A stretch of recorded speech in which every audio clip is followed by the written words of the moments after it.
Assalamualaikum warahmatullahi wabarakatuh. Perkenalkan nama saya Tri Regina Luin, mahasiswa fisioterapi dengan NPM 2406426750. Pada kesempatan kali ini, saya akan menjelaskan terkait dengan sensitivitas dan juga spesifisitas dalam fisioterapi klinis.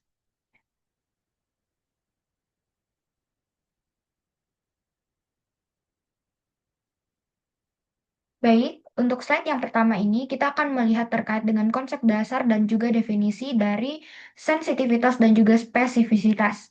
Jadi apa sih itu sensitivitas dan juga spesifisitas? Ini tuh adalah dua ukuran statistik yang digunakan untuk menilai validitas dan juga keakuratan dari sebuah tes diagnostik yang pastinya akan memandu kita untuk mengambil keputusan klinis yang tepat. Keduanya itu akan membantu menjawab pertanyaan mendasar. Sebaik apakah tes ini dalam mendeteksi ada tidaknya suatu kondisi penyakit? Nah, secara lebih jelas, sensitivitas atau yang dalam bahasa Inggris itu disebut sensitivity adalah kemampuan tes untuk mengidentifikasi pasien yang memiliki suatu gangguan atau penyakit tertentu. Secara sederhana, ini adalah proporsi orang dengan gangguan yang mendapatkan hasil positif.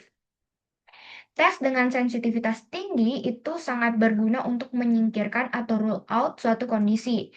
Jika hasil tesnya negatif, besar kemungkinan bahwa pasien memang tidak memiliki kondisi tersebut. Hal ini diingat dengan mnemonik SNO, SNNO, out gitu, atau bagaimanapun lah pengucapannya. Intinya SNN out. Nah, itu adalah sensitive negative rule out. Jadi kalau misalkan kita melakukan tes pada seorang yang kita katakanlah mungkin dia memiliki penyakit, tetapi setelah kita tes sensitivitas ini dan hasilnya negatif, maka kita bisa rule out atau keluarkan dan katakan bahwa orang ini itu tidak memiliki penyakit yang kita kira sebelumnya. Contohnya di sini secara lebih jelas itu adalah NIRS test untuk mendeteksi subacromial impeachment syndrome dengan sensitivitas yang tinggi yaitu 0,93. Jika hasil tesnya negatif, fisioterapis dapat yakin bahwa pasien tidak mengalami impeachment gitu. Nah, saya sering sekali ketika belajar itu menggunakan sebuah perumpamaan agar lebih mudah diingat. Nah, saya mengumpamakan sensitivitas ini sebagai sebuah jaring penangkap ikan, di mana jaring itu akan menangkap ikan-ikan besar dan akan melewatkan ikan-ikan kecil. Ikan besar ini kita analogikan sebagai orang yang benar-benar sakit, sementara ikan kecil ini kita analogikan sebagai orang yang sehat. Jadi ikan besar itu bakalan tertahan di dalam jaring tersebut. Di mana jaringnya itu adalah tes sensitivitas ini. Sementara ikan-ikan kecil akan lewat karena dia lolos atau dia tidak memiliki penyakit gitu. Dan meskipun begitu, tes sensitivitas ini tuh masih akurasinya tuh tidak 100% gitu. Jadi belum 100% berarti masih ada ikan-ikan kecil yang biasanya terperangkap di dalamnya, entah karena tumpukan atau berbagai hal lainnya yang menyebabkan itu. Begitupun dengan sensitivitas ini tidak 100% benar untuk menentukan diagnosis. Dan sensitivitas ini biasanya itu digunakan orang untuk screening. Artinya banyak orang yang dites dan di-screening apakah orang itu memiliki penyakit dan jika hasilnya negatif maka rule out atau orang tersebut dikatakan tidak memiliki penyakit. Selanjutnya itu adalah spesifitivitas atau specificity. Nah, saya baca dulu ya. Spesifitivitas atau dalam bahasa Inggris disebut specificity adalah kemampuan tes untuk mengidentifikasi pasien yang tidak memiliki suatu gangguan. Ini adalah proporsi orang sehat yang mendapatkan hasil tes negatif. Tes dengan sensitivitas tinggi sangat berguna untuk memastikan atau rule in diagnosis. Jika hasil positif, hampir dapat dipastikan pasien memiliki kondisi tersebut atau kondisi penyakit tersebut. Ini diingat dengan mnemonik SPP-IN atau Specific Positive Rule In. Nah, kalau sensitivitas itu kita analogikan sebagai sebuah jaring kalau spesifisitas ini kita analogikan sebagai detektor logam. Jadi detektor logam itu logam itu kita analogikan sebagai orang yang benar-benar sakit. Sementara misalnya plastik itu sebagai orang yang nggak sakit. Nah, ketika detektor logam ini didekatkan pada plastik, dia tidak akan berbunyi atau hasilnya negatif. Berarti dia bukan orang yang sakit. Sementara kalau misalkan si detektor ini ketemu dengan logam, dia bakalan berbunyi atau hasilnya positif. Berarti orang itu terkena penyakit atau benar berada dalam kondisi tersebut. Nah, ini biasanya itu kalau dia spesifik kalau ini biasanya digunakan untuk setelah si sensitivitas ini. Jadi untuk diagnostik atau konfirmasi apakah benar orang ini tuh sudah benar-benar mengalami penyakit tersebut. Oke. Contohnya itu adalah Hawkins-Kennedy test, adalah tes yang sangat spesifik untuk impeachment. Jika hasil positif, besar kemungkinan pasien memang mengalami kondisi tersebut. Oke, semoga bisa dipahami dengan baik. Nah, di sini itu ada tabel 2x2 golden standard gitu. Nah, di mana di sini ada kondisi sebenarnya, ada yang sakit, tidak sakit, kemudian hasil tesnya ada positif dan juga negatif. Untuk yang sakit dan positif itu dikatakan sebagai true positif. Jadi dia positif nih, tapi beneran sakit, makanya dia disebut true positif. Oke. Nah, ini berarti benar kan? Nah, kita lihat yang sini positif dan tidak sakit. Dia dikatakan positif, tapi sebenarnya dia tidak sakit. Itu dikatakan sebagai false positive. Di mana pasien yang harusnya sehat tapi dikatakan sakit. Ini berarti salah atau biasa disebut dengan overdiagnosis. Nah, kemudian ada hasil tes di mana orang sakit dikatakan negatif. Nah, itu dinamakan sebagai false negatif, di mana tesnya itu negatif, tapi sebenarnya pasiennya sakit. Ini biasanya disebut sebagai missed case atau case yang tertinggal, missed case in English gitu. Kemudian buat hasil tesnya itu tidak sakit dan juga negatif. Jadi di sini ada true negatif. Jadi hasilnya itu tesnya negatif, terus juga dia tidak sakit, berarti pasiennya sehat. Berarti ini benar. Nah, dampak dari false positif itu adalah pengujian atau pengobatan yang tidak perlu. Misalnya dia dikatakan positif, terus sudah dilakukan pengujian bla bla bla, dilakukan pengobatan bla bla bla, intervensi bla bla bla, tapi ternyata dia nggak sakit gitu. Jadi itu tidak perlu. Kemudian juga dampak psikologis negatif. Jadi orang yang kita tuduh atau orang yang kita diagnosis ya, yang kita diagnosis itu sakit, pastinya bakalan ada dampak psikologis. Oh, saya sakit gitu. Kemudian ada juga biaya dan risiko tambahan, di mana pengobatan itu pun gak gratis. Jadi ada biaya, kemudian juga risiko dalam pengobatannya juga pasti bakalan ada gitu. Kemudian dampak dari false negatif itu bahkan lebih berbahaya ini ya. Jadi ada keterlambatan diagnosis gitu. Jadi oh ternyata orang ini sakit tapi dia hasilnya negatif. Terus habis itu ada keterlambatan diagnosis sehingga jeda waktu itu akan memperparah kondisinya. Kemudian rasa aman palsu bagi pasien. Jadi pasiennya merasa aman, merasa oke, dia sehat-sehat aja, tapi sebenarnya sakit gitu. Kemudian juga risiko penularan apabila penyakit itu infeksi, bakalan berakibat pada lingkungan dan orang-orang di sekitarnya. Nah, oke, berdasarkan tabel ini, itu kita udah tahu tadi sensitivitas buat ngecek orang sakit, spesifitivitas buat ngecek orang sehat. Nah, sensitivitas itu rumusnya adalah ini true positif, berarti kan itu orang sakit kan yang dites gitu kan. Jadi positif, yang sakit. Dan benar-benar sakit, true. Per true positif ditambah false negatif. Jadi ini orang yang sakit, ini dijumlahkan, jadi TP per ini jumlahnya. Itu rumusnya. Misalnya nih, ada 100 pasien, 100 pasien. Nah, terus 90-nya sakit, ya kan? 90 dari 100 pasien sakit, berarti 90 per 100. Berapa tuh? 90%. Berarti sensitivitasnya adalah 90%. Nah, sensitivitas ini bakalan menurunkan false negatif. Kenapa? Karena yaitu tadi apa namanya?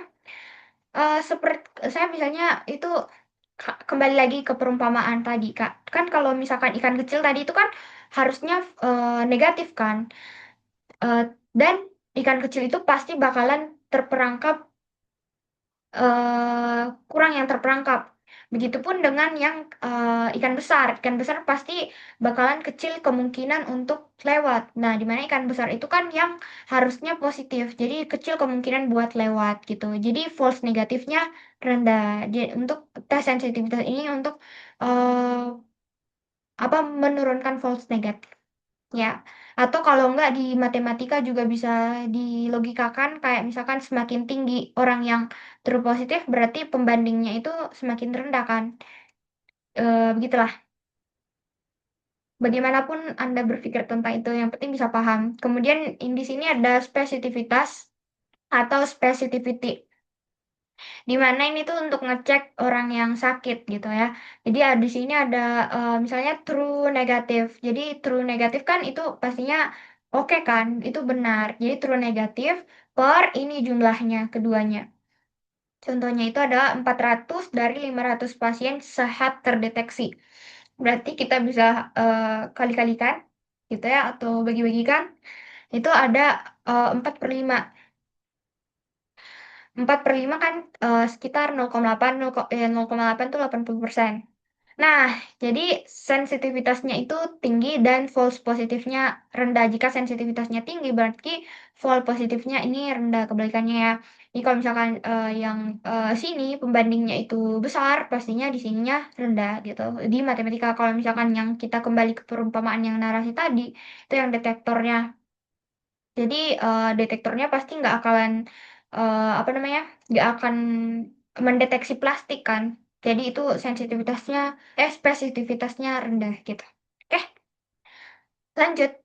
Nah, di sini kemudian ada materi tambahan yaitu terkait dengan positive predictive value sama negative predictive value. Nah, positive predictive value itu rumusnya itu adalah true positif nih, true positif per true positif ditambah false positif. Jadi ini tuh dari semua hasil tes positif. Jadi ini kita lihatnya dari sudut pandang positif dan juga negatif. Kalau tadi tuh yang sensitivitas dan spesifitas kita lihat dari sudut pandang sakit dan tidak sakit ya.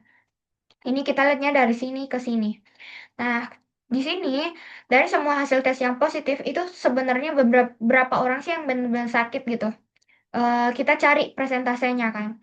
Nah, di sini kita lihat misalnya di sini ada totalnya ada 1.000 orang ya. Jabarkan dulu ya soalnya ya. Saya ada 1.000 orang. Kemudian yang sakit, terdeteksi sakit itu 200 orang. Kemudian yang terdeteksi tidak sakit itu adalah 400 orang. Ternyata dari 200 orang yang true positif itu adalah 180. Kemudian yang false negatif itu adalah 20.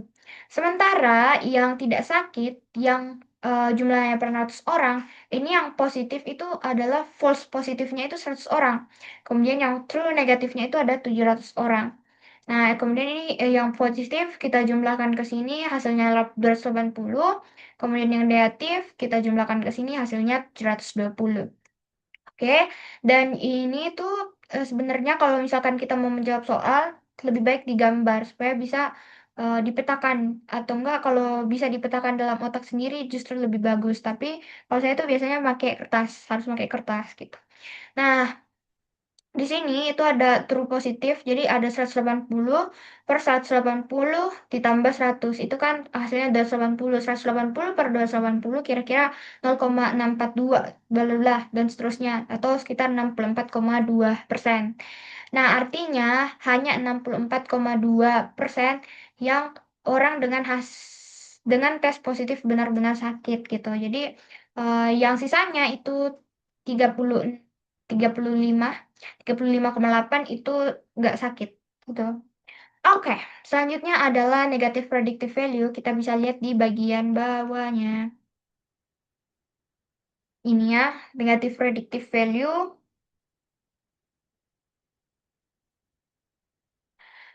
Di sini kita bisa melihat yang sini. Di sini ada false negatif 20, true negatif 700 dan totalnya itu 710. Buat rumusnya itu true negatif per total dari si yang negatif ini.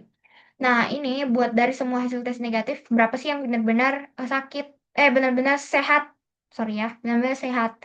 Nah, di sini kita bisa hitung, oh di sini 700 per 720 hasilnya 97,2%.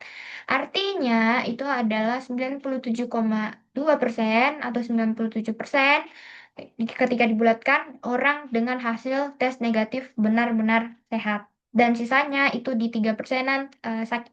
Oke, next. Oke, selanjutnya di sini adalah likelihood ratio yang mengintegrasikan sensitivitas dan spesifititas menjadi satu angka. Jadi ini disatukan lah sensitivitas dan juga spesifitivitas yang mengukur seberapa banyak tes mengubah probabilitas penyakit. Oke, kita lihat di LR positif dulu. Di sini ada positif likelihood ratio dan LR negatif negatif likelihood ratio. Oke, buat rumusnya di sini pastinya kan sensitivitas itu buat tes orang positif. Di sini adalah positive likelihood ratio. Berarti sensitivitasnya yang menjadi pembilangnya dan penyebutnya itu adalah yang si spesifitivitas dan satu dikurang spesifitivitas. Nah, itu serap ini kalau misalkan kita masukkan tadi berapa berapa misalnya hitung sendirilah. Misalnya 65 0,65 per satu dikurang misalnya spesifititasnya 20%, berarti 0,8 itu pasti ya 0,69 lah. Begitulah dan seterusnya ya. Itu buat LR likelihood ratio ya. Nah, seberapa besar kemungkinan tes positif pada pasien sakit dibandingkan dengan tidak sakit? Interpretasinya adalah 10. Nih, 10 nih. Kalau nilai 10 itu berarti perubahan sangat besar atau sangat membantu untuk konfirmasi ya. Oh iya, yang tadi 20% juga, nah gue kepikiran ya. Tadi spesifikasi 20% itu nggak mungkin banget ya, karena itu under banget. Oke, lanjut. Jadi cari contoh-contoh yang lain aja. Lanjut, di sini ada 10, jadi dia perubahannya sangat besar dan sangat membantu untuk konfirmasi. Kemudian kalau 5 sampai 10 dia perubahannya signifikan, kalau 2 sampai 5 perubahannya sedang, untuk 1 sampai 2 perubahannya kecil atau tesnya kurang informatif gitu ya. Berarti kalau satu ya nggak berguna gitu ya. Apalagi kalau kurang dari satu nggak berguna. Selanjutnya adalah LR negatif atau negative likelihood ratio. Jadi di sini ya kita tahu ini negatif berarti di sini ada sensitivitas. Nah bedanya ini yang satu dikurang sensitivitas ini ya. Kalau ini satu dikurang spesifititas untuk akar kenapa satu dikurangnya ini mungkin karena kita ngelihat dari semua orangnya itu dianggap satu atau 100% gitu ya. Dan karena yang dites di sini itu adalah si negatif, berarti ini yang satu dikurang si negatif. Karena yang di sini, eh, satu dikurang, jadi yang 100% itu dikurang yang harusnya positif. Kalau yang di sini positif itu yang satu dikurang yang harusnya negatif ya, gitu ya. Tapi mungkin carilah logika matematika lainnya yang mungkin bisa lebih menjelaskan kenapa ini satu dikurang gitu. Oke, jadi di sini satu dikurang sensitivitas per spesifititas. Jadi seberapa besar kemungkinan tes negatif pada pasien sakit dibanding yang tidak sakit gitu. Jadi kalau hasilnya tesnya negatif gitu kan, negatif nih pada pasien yang dibanding tidak sakit gitu. Jadi satu dikurang sensitivitas orang yang positif ya, atau buat yang tes yang orang yang sakit gitu, per spesifititas untuk tes yang orang yang harusnya negatif di sini karena dia kalau orang sehat buat positif lah gimana lah logika kalian mencerna itu Nah, kalau hasilnya 0,1 itu perubahan sangat besar atau sangat membantu menyingkirkan, 0,1 sampai 0,2 itu perubahannya signifikan, 0,2 sampai 0,5 perubahannya sedang, 0,5 sampai 1 itu perubahannya kecil. Jadi intinya semakin mendekati garis tengah nih satu, itu semakin tidak berguna ya, semakin tidak berguna. Begitu. Oke,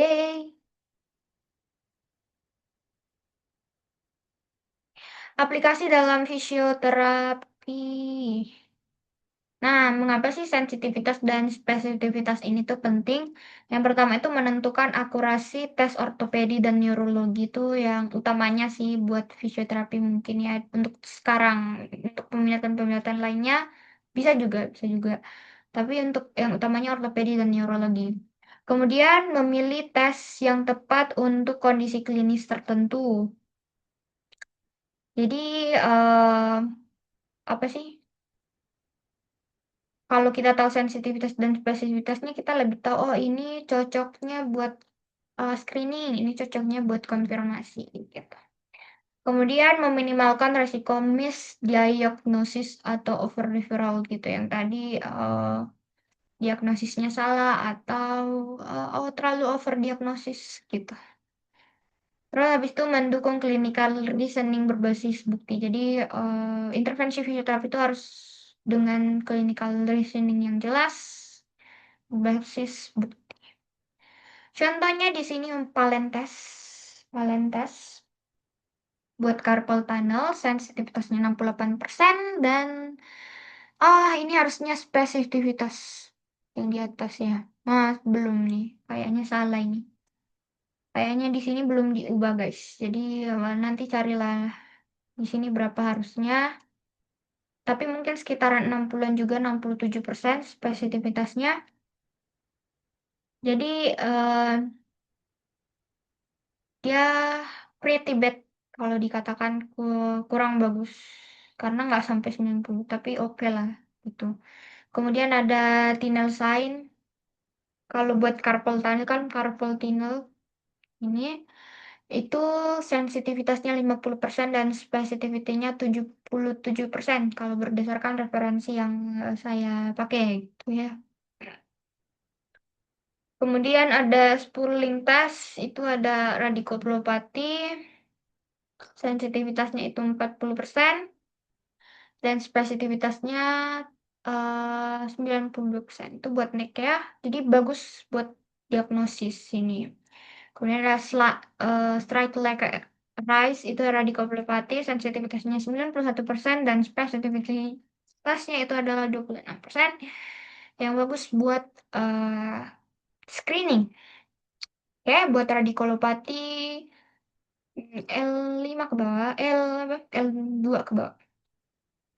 Oke, selanjutnya ada kombinasi tes yang memperkuat clinical reasoning. Jadi, karena si sensitivitas dan spesifititas ini tidak 100% benar-benar bisa mendiagnosis, jadi kita akalin di sini istilahnya ya. Jadi kita kombinasikan tes untuk meningkatkan akurasi diagnostik secara keseluruhan. Jadi ada beberapa eh, pendekatan, jadi kayak ada serial testing, itu adalah prosedur dengan beberapa tes dilakukan satu persatu berurutan.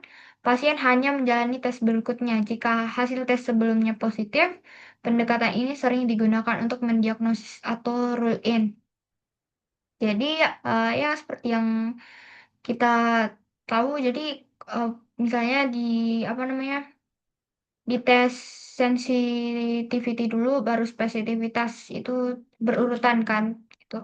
Nah, tujuannya itu untuk meningkatkan spesifitivitas atau mengurangi hasil positif palsu.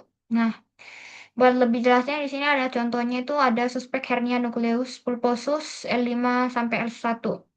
Ketika tes A itu straight leg rise itu positif, nyeri menjalar pada kurang dari 38 derajat dan juga tes B-nya itu cross SLR digunakan untuk konfirmasi. Jika cross SLR-nya juga positif, maka spesifititasnya itu diagnosis HNP-nya itu akan meningkat drastis gitu ya. Selanjutnya ini parallel testing itu adalah prosedur dengan dua atau lebih tes yang digunakan secara bersamaan atau berdekatan, tidak menunggu hasil tes pertama.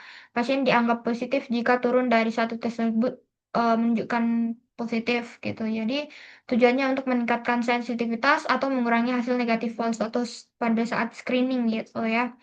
Jadi ya, fungsinya buat itu tadi, buat apa namanya, meningkatkan sensitivitas gitu. Jadi ya orang-orang yang, benar negatif ya udah rule out gitu dan dia, apa namanya, mengurangi false negatif gitu juga. Jadi orang yang harus positif itu, masuk gitu ya, intinya gitu. Kemudian contohnya itu ada screening seperti ACL, anterior cruciate ligament, akut di lapangan. Kan kalau, misalnya olahragawan di lapangan tuh kan pastinya, gedebak-gedebuk, waktunya cuma sedikit, jadi harus dites secepat mungkin, maka ini bisa dilakukan screening awal aja, gitu. Jadi ada tes A, itu misalnya Lachman test untuk tes kestabilan dari si patella, mungkin ya, bisa dicari lebih lanjut lagi. Kemudian ada 2 tes B, itu ada anterior drawer test, digunakan bersamaan segera setelah Lachman, gitu. Jadi,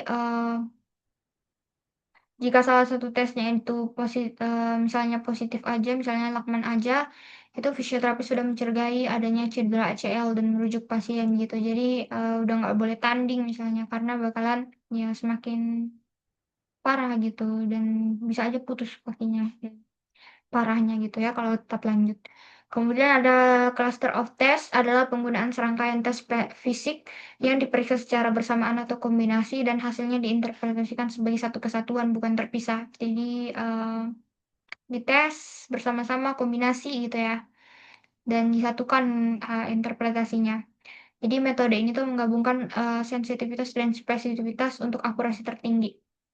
Tujuannya untuk meningkatkan likelihood ratio atau kekuatan diagnostik klinis yang tadi yang disatukan sensitivitas dan spesifisitas. Ya intinya ini yang kombinasi ini tuh, memanfaatkan sensitivitas, kemudian likelihood ratio yang digabungkan gitu. Nah, di sini ada contohnya kasus cervical radiculopathy, saraf terjepit pada leher. Fisioterapis menggunakan Wallner's cluster, kombinasi 4 tes, yaitu Spurling test, distraction test, upper limb tension test, dan cervical rotation kurang dari 60 derajat. Interpretasinya, jika 3 dari 4 positif, kemungkinan besar pasien terkena cervical radiculopathy. Oke, ini adalah sumber yang saya gunakan. Baik, terima kasih banyak sudah mendengarkan. Sekian, wassalamualaikum warahmatullahi wabarakatuh.